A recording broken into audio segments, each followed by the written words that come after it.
Collar oxygen कहता है, पहले परिभाषा समझ लो, अनंत तनुता पर, अनंत तनुता किसी विद्युत अपघट्ट विलयन की तनु है, तो मतलब विलयन है कि मोलर चालकता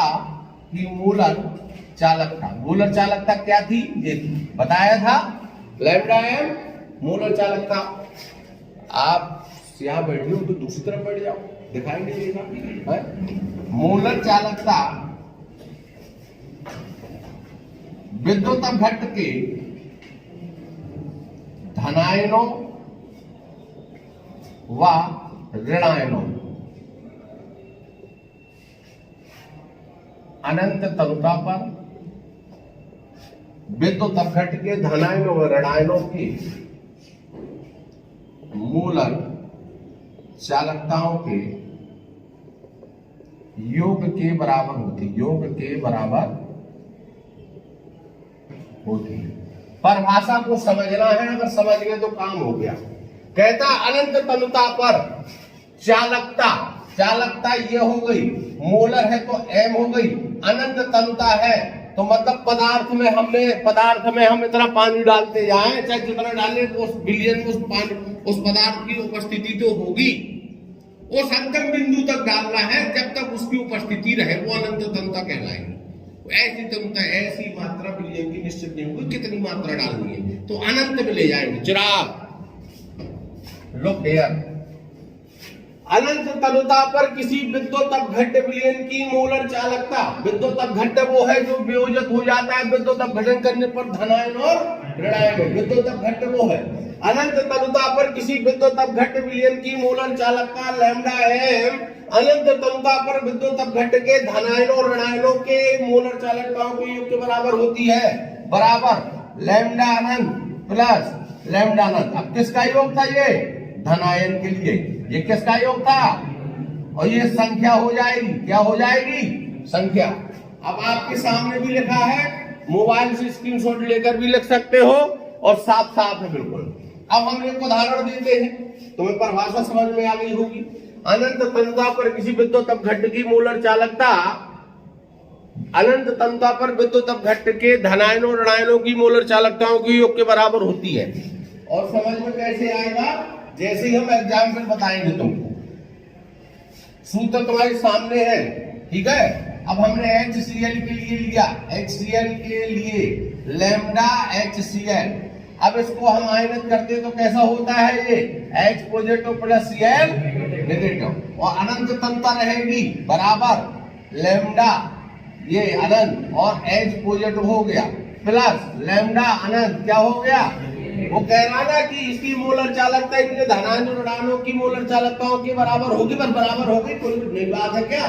अब ये न्यू क्या है, दूसरा उदाहरण देखते हैं। CaCl2 के लिए Ca हम यहां लगते, जरा सूत्र तो शुद्ध हो जाएगी।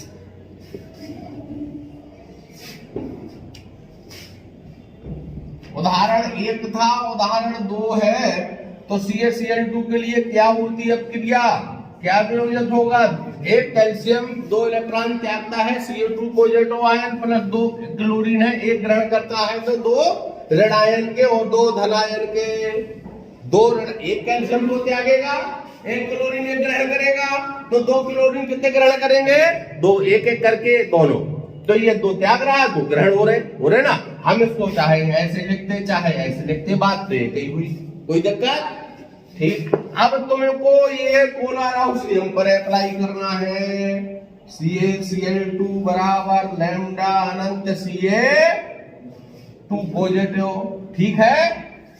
अब प्लस आता है किसका, लैम्डा अनंत Cl नेगेटिव। अब Ca के आगे कितने मोल है, 1, तो 1 तो यहाँ कोई दिक्कत नहीं।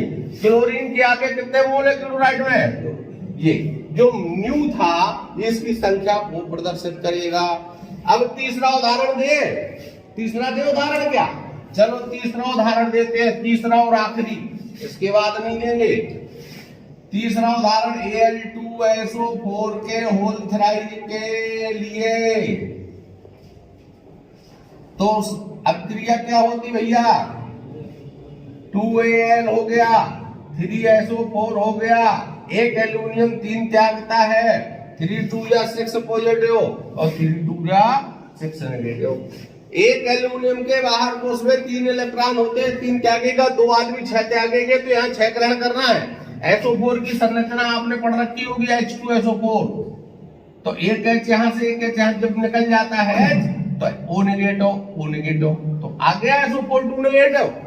हम इसलिए रिमाइंड करा रहे हैं, 6 महीने से अपन विषय से भाग गए थे, है ना, तो थोड़ा थोड़ा सपोर्ट मिल जाएगा इसलिए। अब लैम्डा अनंत Al2SO4 का होल थ्राइड, ठीक है, बराबर Al2SO4 का होल थ्राइड, यहाँ छूट गया था, पूरा कर दिया, बराबर। अब कितने, पहले तो संख्या न लिखो, ये लिख लो 3 positive plus Anant SO4 2 negative. How many aluminium present, how many sulphate ion. अब बन जाएगा, नहीं बनेगा, ठीक से बन जाएगा।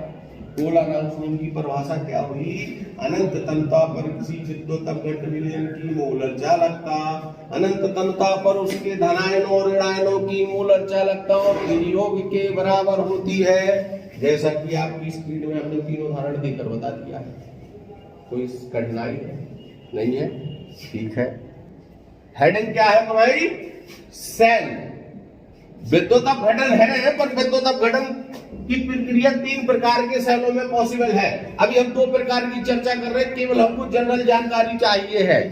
एक तो गैल्वेनी सेल होता है, एक विद्युत अपघट्य सेल होता है, और जो गैल्वेनी सेल है उसमें रासायनिक ऊर्जा का जो परिवर्तन होता है, कायम होता है विद्युत ऊर्जा में। विद्युत अपघट्य सेल में कैसा होता है, विद्युत ऊर्जा का परिवर्तन कायम रासायनिक ऊर्जा में। अब कैसे जानेंगे कि ये सेल रासायनिक है, गैल्वेनी है, कि विद्युत अपघट्य सेल है? अब ये भी जरूरी जानना है ना। तो अगर तुमको ऐसा रख दिया जाए और ऐसा कंटेनर में एक सेल ऐसे, एक इलेक्ट्रोड ऐसे रख दिया जाए और किसी प्रकार से इनको जोड़ दिया जाए, अब हम तुमसे पूछ ले, भैया बताओ जी रासायनिक का विद्युत में करेगा कि विद्युत का रासायनिक में करेगा? तो हमारा तात्पर्य होगा कि आपको गैल्वेनी सेल और विद्युत अपघट्य सेल में से ये कौन है, एक बताना है, ऐसे ही है ना। अब कैसे बताएंगे, तो ध्यान दो। जब अलग अलग कंटेनर में 2 इलेक्ट्रोड हो तो वो ये वाला सेल होता है, गैल्वेनी सेल होता है। अलग अलग कंटेनर में 2 अलग अलग इलेक्ट्रोड रखे हो, लेकिन एक इलेक्ट्रोड को अर्ध इलेक्ट्रोड बोलते हैं, अर्ध सेल बोलते हैं। एक इलेक्ट्रोड को हम एक अर्ध सेल बोलते हैं, उस पर होने वाली अभिक्रिया एक अर्ध सेल अभिक्रिया कहलाती है। और जब दोनों को जोड़ देते हैं तो ये पूर्ण सेल बन जाता है, आधा आधा कितना, एक। तो एक अर्ध सेल ये, एक अर्ध सेल वो, तो आधा आधा क्या हुआ, पूरा हो गया ना। अब अगर जब एक ही कंटेनर में दोनों हो तो कौन सी युक्ति हो गई, विद्युत अपघटनी हो गई। इसमें क्या होता है, कैथोड ये है और धनायन है, इसमें एनोड ये है, ये ऋणायन है। कैथोड ये है, धनायन है, एनोड ये है, ऋणायन है। और इसमें क्या होता है, जो कैथोड है वो ऋणायन है, इसमें जो एनोड है वो धनायन है। अब एनोड पर हमेशा हमने कहा था, एनोड पर हमेशा ऑक्सीकरण प्रक्रिया होती है और कैथोड पर क्या होती है, अपचयन प्रक्रिया होती है। कौन सी प्रक्रिया होती है, तो ऑक्सीकरण में क्या होता है, रिलीजिंग ऑफ द इलेक्ट्रॉन, अपने इलेक्ट्रॉन को त्यागना, और अपचयन में क्या होता है, इलेक्ट्रॉन को ग्रहण करना। तो ये 2 प्रकार की युक्तियां हैं। अगर 2 कंटेनर में एक एक इलेक्ट्रोड लगा है और देख लिया आपने, कौन सा सेल बताओ, और ये भी कंटेनर में दोनों सेल है, तो है कि नहीं, समझ गए? एनी प्रॉब्लम, मेनी प्रॉब्लम और नो प्रॉब्लम, बहुत बढ़िया।